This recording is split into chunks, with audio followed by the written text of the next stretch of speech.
The first thing Sora did when she arrived on the research vessel Continuance was completely ignore her great-uncle. Elder Doran had spent 3 days preparing his speech for the human crew.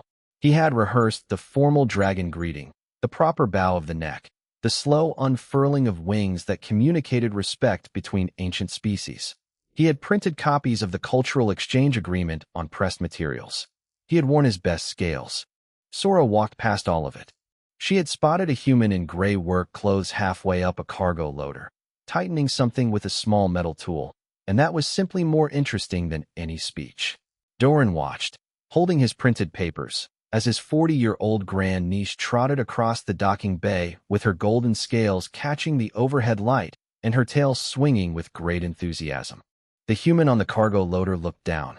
She had brown hair pulled back, grease on her left cheek, and the expression of someone who was not easily surprised by anything. Her name tag, said Lisa. Sora sat below her, looked up, and said, "Hello. I am Sora. I would like to taste one of your memories, if you are willing." Lisa climbed down 2 rungs so she could see the dragon better. She looked at Sora the way a person looks at something that is technically strange, but somehow not alarming. Then she said, "How does that work? You think of a memory. Any memory you want to share." I press my nose to your hand. I feel the shape of it. I do not read your mind. I only feel what you offer. Lisa thought about it for 4 seconds. Then she held out her hand, palm up. Sora pressed her snout to it gently. The memory arrived the way memories always did for Sora, not in words, but in sensation. She felt night air, cool and wide. She felt the rough surface of a building rooftop under a young body lying flat on its back. She felt the specific ache of staying very still so you could see the sky better. There were 2 people. The other one was laughing. There was a smell of stale crackers. There was an argument, very cheerful, about whether a cluster of stars looked more like a running dog or a bad drawing of a fish. And above all of it, above the crackers and the argument and the cold air, there was a feeling so clean and complete that Sora did not have a word for it in any language she knew. It was just good. Simply entirely good. Sora lifted her nose. Her scales had gone from pale gold to bright amber without her noticing. She stood very still for a moment. Then she said, "That memory has no useful information, no strategy, no survival knowledge. There is nothing in it you could use." Lisa leaned against the cargo loader. "Nope. Then why do you still have it?" Lisa smiled. "Because it was a good night." Sora looked at her for a long moment. The amber in her scales deepened. "You kept it because it was good. That's usually the reason." Behind them, Elder Doran quietly set his printed papers down on a crate. He watched his grandniece stare at the human technician with the expression of a person who has just heard something in a foreign language and understood it perfectly and found it completely astonishing. Nadia, the ship's xenobiologist, appeared at Doran's shoulder. She was a middle-aged woman with a notebook she carried everywhere and the particular quiet attention of someone who noticed things for a living.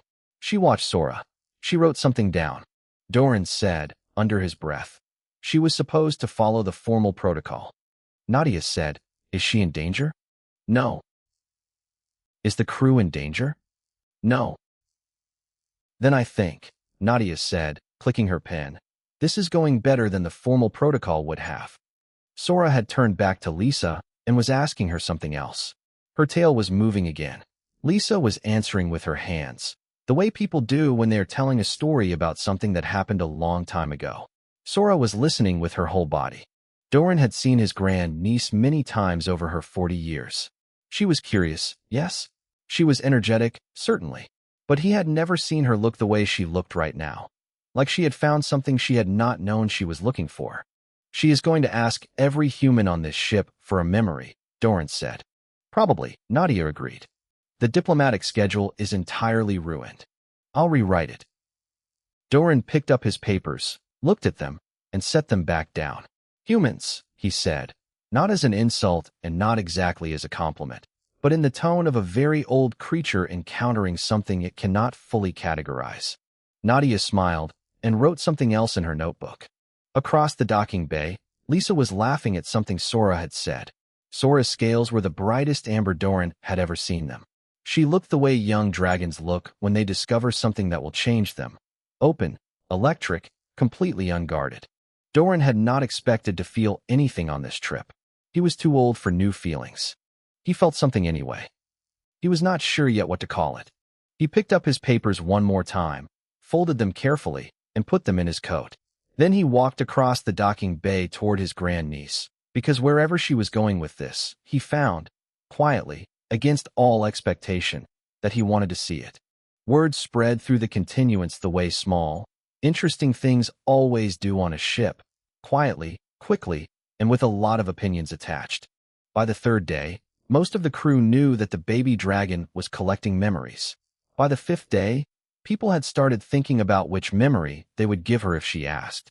By the seventh day, Sora had asked nearly everyone, and the ones who had not been asked yet were beginning to feel, in a small and irrational way, slightly left out.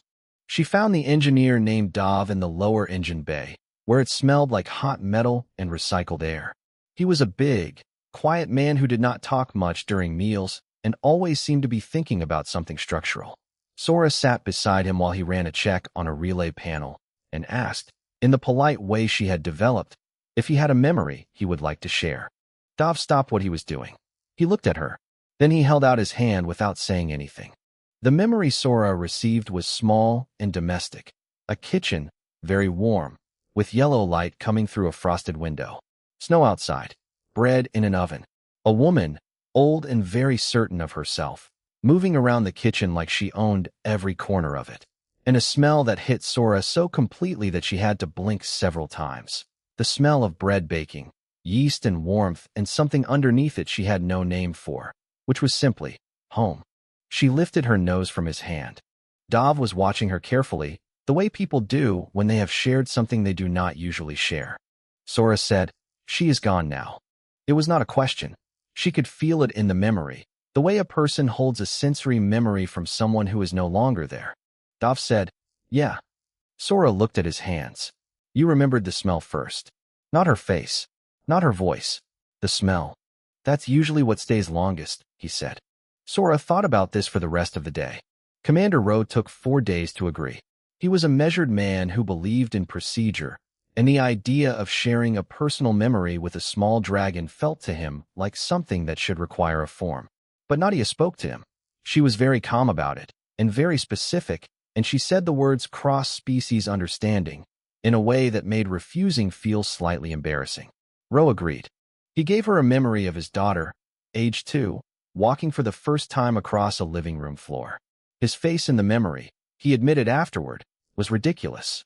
He had looked, Sora told him gently, like a person watching something miraculous happen and trying very hard not to fall apart.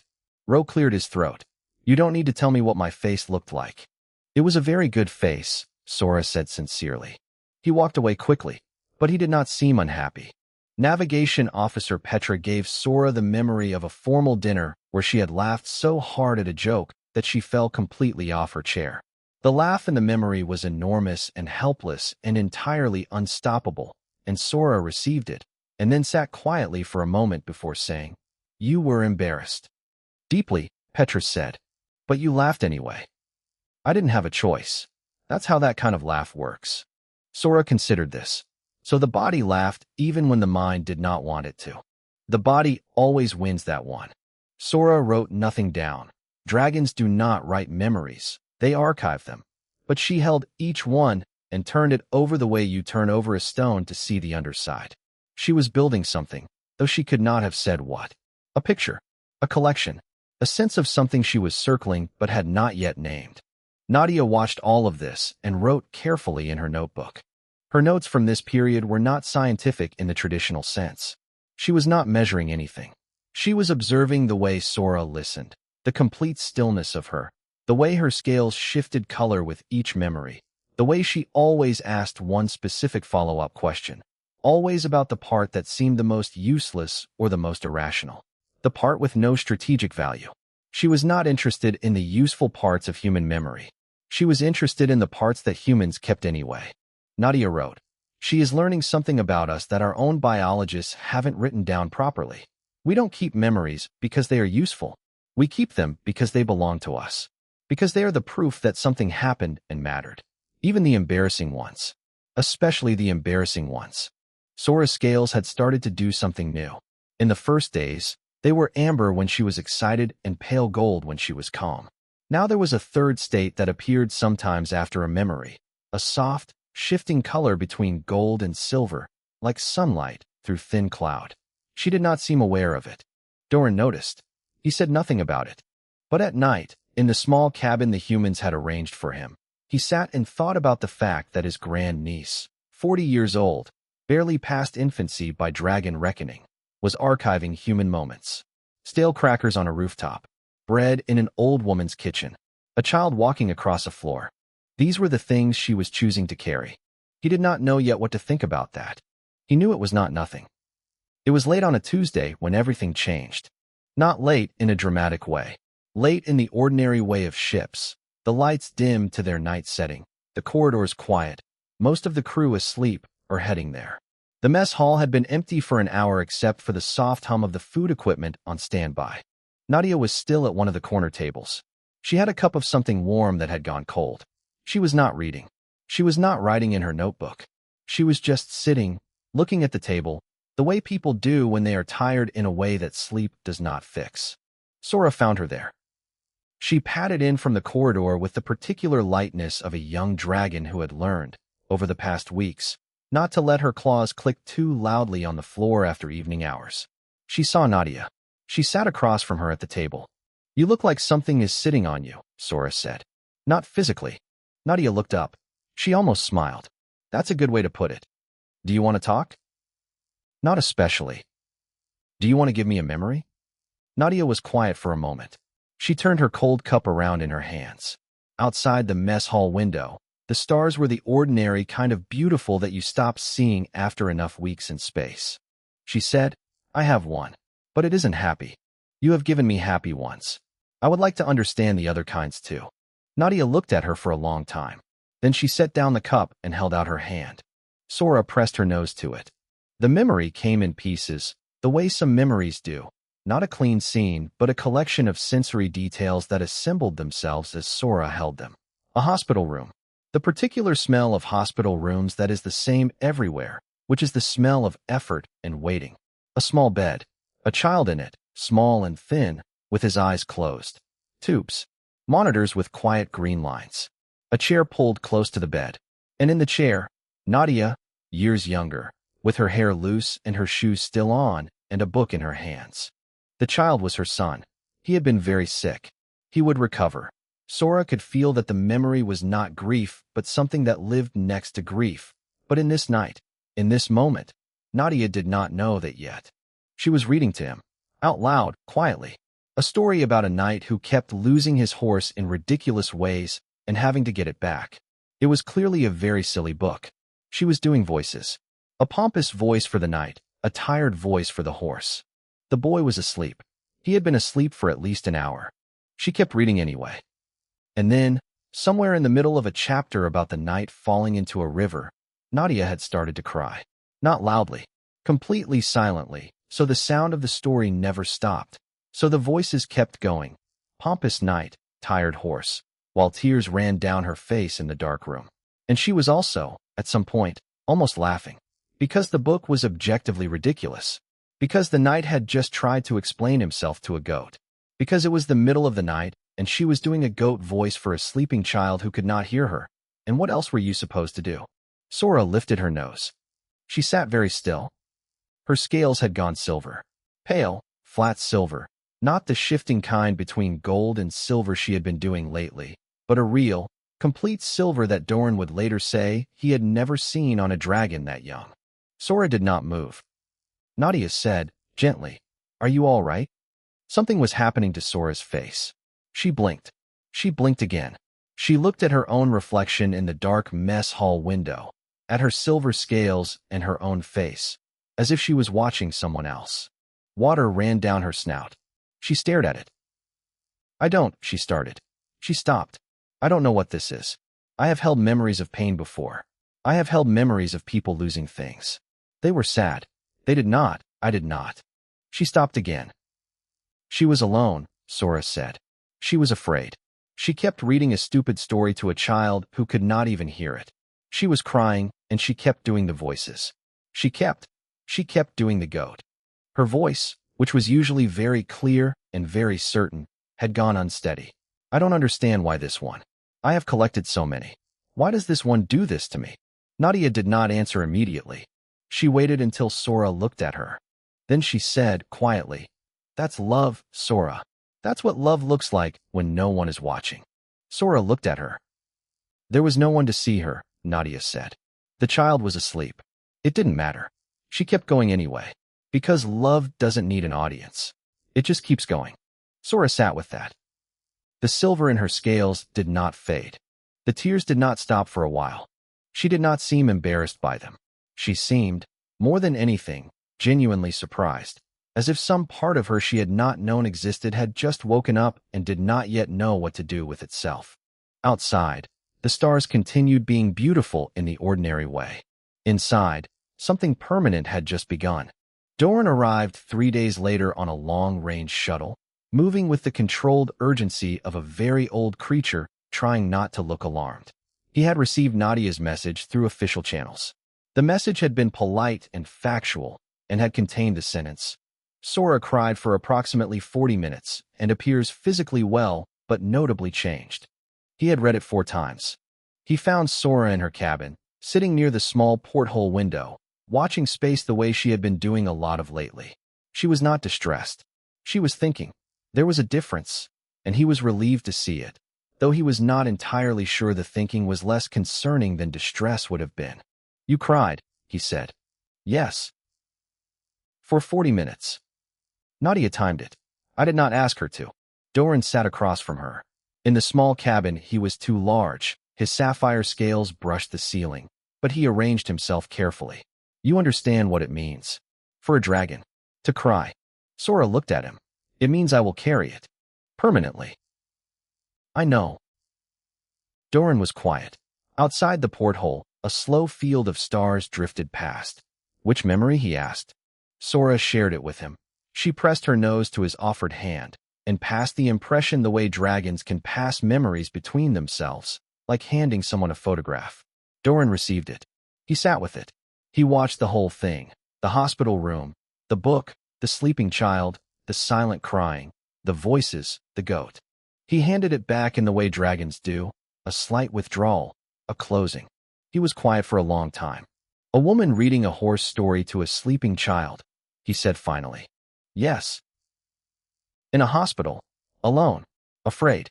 "Yes." "And you will carry that," he said, "for the rest of your life, which will likely be 10,000 years or more. That memory, alongside the records of ancient civilizations and cosmic events and the histories of dying species that dragons carry. That woman, that goat voice, that dark room. Is there something more worth carrying?" Sora asked. Doran did not answer. He looked at his grandniece, 40 years old, scales still carrying that new silver tone that had not fully faded since the night in the mess hall, and he found, to his private discomfort, that he did not have an argument. He had spent thousands of years deciding what was worth preserving. Great battles, treaties, the last words of extinct peoples, the coordinates of dead stars. He had a careful and well-reasoned answer for what mattered. Sora's question took it apart without even trying. He stood. He was careful with the ceiling. He said, "I will need to report this to the conclave." "I know. They will have opinions." "They always do," Sora said mildly. He walked to the cabin door. He stopped there, with his back to her, looking at the corridor. Something had shifted in the line of his neck, something very small that Sora noticed and said nothing about. He stood still for a moment that lasted a little too long to be nothing. Then he walked out. Nadia was in the corridor. She had not been listening. She was simply there, on her way somewhere, notebook in hand. She saw Doran stop in the hallway. She saw his sapphire scales, usually deep and settled and certain, shift for just a moment, briefly, barely visibly, to silver. Then they went back to blue. He walked on without looking at her. She wrote it down. In the assembly communications that came in the following days, Speaker Vretha's tone had changed. The official messages were still formal. The variety were always formal, but the specific flavor of condescension that had lived in Vretha's earlier communications was gone. In its place was something more careful, more precise. Vreth requested, through proper channels, a full record of the memories Sora had collected, for research purposes. So stated in the request, twice, in the deliberate way of someone who is not sure they believe their own stated reason. Nadia drafted the response with Commander Rowe. They agreed to provide the record with crew consent. Every human crew member who had shared a memory with Sora agreed immediately. Dov signed his consent form and then stood in the kitchen for a while making something that smelled, faintly, like bread. Sora spent those days quiet, but not withdrawn. She still walked the ship. She still talked with the crew. But she was different in a way the crew felt without being able to name. Calmer, somehow heavier, like something had taken root in her that had not been there before. Lisa, who had been the first, visited her one afternoon and sat on the floor of Sora's cabin and said, simply, "You okay?" Sora thought about it.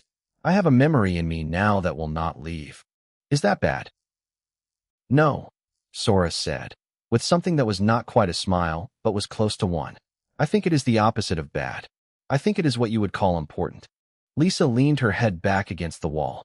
What was the memory? A mother, reading to a sleeping child, crying and laughing at the same time, alone in the dark. Lisa was quiet. Then she said, "Yeah, that one would get you." "It got me," Sora agreed. And for the first time since the mess hall, the silver in her scales warmed back toward gold. The Galactic Assembly Chamber was the kind of room that had been designed specifically to make every species inside it feel small. The ceiling was high enough to be uncertain. The circular arrangement of seats meant everyone faced the center. The acoustics carried every word cleanly and without warmth. Sora walked into the center of it and looked around with open curiosity, which was not the correct response to the room, and which immediately made several delegates uncomfortable in a way they could not formally object to. The invitation had been worded carefully, not a summons, not a diplomatic proceeding, just an invitation for the young dragon to speak to the assembly about the cultural exchange program. Speaker Vreth had drafted it. 3 other delegations had co-signed it. The humans had agreed after 20 minutes of Commander Rowe and Nadia sitting across from each other, and Rowe saying things like, "Is this a trap?" and Nadia saying things like, "I don't think so," and "Does it matter?" The room was full. The representatives of 31 species watched Sora sit in the center. A small golden dragon with silver still faintly showing in her scales, and waited. The representative from the Haven Collective spoke first. He was long-limbed and careful in the way of very old diplomats. "We understand you have been collecting memories from the human crew of the Continuance. We are curious about your findings." "I have not made findings," Sora said. "I have made a collection." "And what have you collected?" Sora thought about how to answer that. Then she said, "I would rather show you than tell you. Would anyone in this room like to give me a memory? Right now." Silence. The kind of silence that has many different things inside it. Uncertainty, interest, the social calculation of who will move first. A delegate from the Morin Assembly, small, forearmed, with dark eyes that moved independently, raised one of her hands. Sora walked to her, pressed her nose to the offered hand, and received. The memory of watching a child graduate from something, standing in a crowd, the ceremony not fully visible, but the pride enormous and uncontainable and slightly embarrassing in its size. A delegate from the Vel species followed, then 2 from the Dunori, then 6 more, in quick succession, the way things go from 1 to many once the first few have made it acceptable. Sora received 11 memories from 11 species. She received achievements, moments of discovery, personal victories. Good memories, all of them, clean and bright. The room was quiet in a different way now. Every species that shared a memory with me today gave me something about achievement, something they were proud of, something that mattered in an outward way. She paused. The humans gave me those too, but they also gave me other things. A teenager on a rooftop eating stale crackers. A man who kept a memory of a smell from his grandmother's kitchen. A woman who fell off her chair laughing at a party. A father watching his daughter walk for the first time, making the most embarrassing face I have ever seen in anyone's memory. 1 or 2 delegates shifted. Someone made a sound that was close to amusement. "And one more," Sora said. A woman, alone in a hospital room, reading a silly book to her sleeping child. Reading out loud. Doing all the voices. Crying at the same time. Alone. In the dark. No one watching. The chamber was entirely still. I will carry that memory for the rest of my life, Sora said, which, for a dragon, is a very long time. I will carry it next to the histories of great civilizations and the records of ancient events. I have chosen to put it there, because I think it belongs there. She looked around the room. Every species here archives what it considers important, what is worth preserving. The humans archive everything. They keep the small things, the useless things, the moments that meant something only to them and no one else. A good night on a rooftop, the smell of bread, the particular way someone laughed. She paused. I think they are the only species in this room that understands what is actually worth remembering. A very long silence. Then Speaker Vreth, tall, bioluminescent, formally composed as always, slowly extended one of its shimmering hands. When Vreth spoke, the voice carried none of the careful distance it usually carried. May I? Vreth asked. Something small. Something perhaps not strategic. Sora walked to Vreth and pressed her nose to its offered hand. The memory was this. Vreth as a larval variety, very young, curled in a communal burrow in the dark with others of its kind. An elder was nearby, not speaking, not teaching, just making a low, formless hum. Not a song, not a word, just a sound whose only purpose was to fill the dark so the young ones would not be afraid. Sora lifted her nose. Her scales went silver for a moment. Then, quietly, back to gold. She looked at Vreth. Vreth looked at her. Between them was the particular understanding of two creatures who have just recognized something in each other across a significant distance. Commander Rowe, in the human delegations section, said nothing. He was not a man who showed things on his face easily. But Nadia, beside him, was writing in her notebook very quickly, the way she did when she was trying to catch something before it disappeared. She wrote, "They all have it. The small tender things. They just stopped letting themselves give them away." Until a baby dragon asked. There was no official farewell ceremony. This was, somehow, entirely appropriate. Sora had arrived with ceremony. Elder Doran's folded papers, the formal speech, the careful bow of the neck, and none of it had mattered. What had mattered was a girl on a cargo loader and a hand held out without hesitation. It felt right that leaving should also skip the formality and go straight to the real thing. The crew drifted to the observation deck over the course of an hour. No announcement, no schedule. People just appeared, in ones and twos, still in their work clothes, carrying whatever they happened to have. Lisa with a small bag of crackers, stale by design, and offered to Sora with a grin and the explanation that it was a callback. Dav appeared with something in a container that, when opened, filled the observation deck with the smell of warm bread. He had spent 3 days recreating it from the memory he had shared with Sora. He had not told her this. She received the smell and stood completely still for a moment, and then said, very quietly, "You made it real." "Tried to," Dav said. "Close enough." Petra was there. The navigation officer who had fallen off her chair at a formal dinner stood near the window and told Sora that she had, since sharing that memory, told the story voluntarily at least 4 times and found it slightly less embarrassing each time. "You might have fixed me," she said. "I did not do anything," Sora said. "You asked," Petra said. "That was enough." Commander Rowe came late. He was the kind of person who arrives to emotional occasions slightly after everyone else, which is its own kind of coping. He walked up to Sora and held out his hand, and she thought he was offering a memory, but he just held her claw in his hand and shook it. Once, firmly, for a long time. He did not say anything. He did not need to. Sora felt the intention through the grip, the respect of someone who had started as a skeptic and ended somewhere different. Nadia was last. The deck had gotten quieter as the hour went on, not because people left, but because people settled. Lisa was sitting on the floor eating crackers. Dav's bread smell was still in the air. Someone had dimmed the lights slightly, so the stars in the viewport were more visible. Deep space, immediate and enormous and indifferent, doing nothing to diminish what was happening in the small, warm room in front of it. Nadia stood in front of Sora. "One more?" Sora asked. "If you are willing." Nadia nodded and held out her hand. The memory she chose was unexpected even to herself. She had not planned it. She simply found it there when she reached for something to offer.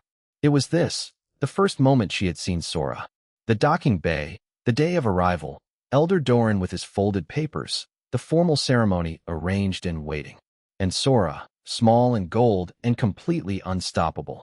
Ignoring all of it and bolting toward Lisa on the cargo loader with her tail swinging and her scales bright and her whole self oriented toward curiosity the way a plant orients toward light. And the feeling Nadia had in that exact moment, before she knew Sora's name, before she had written a single note. This is going to matter. Sora received it.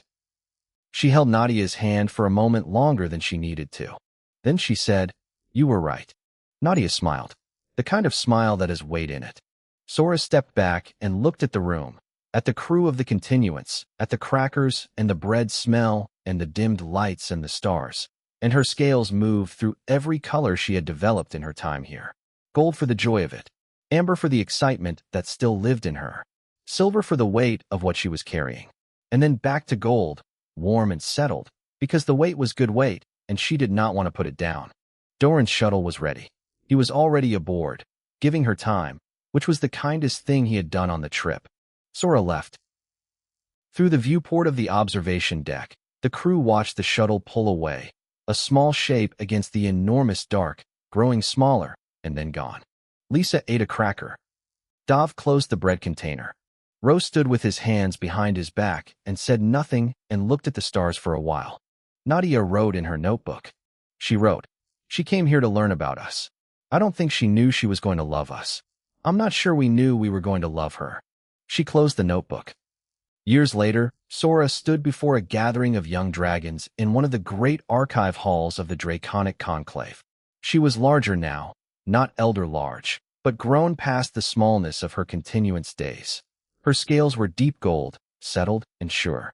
The silver appeared sometimes, briefly, when she was moved by something.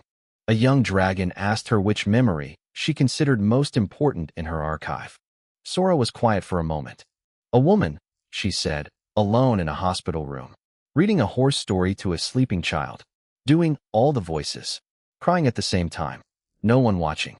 The young dragons looked at each other, uncertain. "You will understand," Sora said, "when you have spent time with humans." She did not explain further. She did not need to.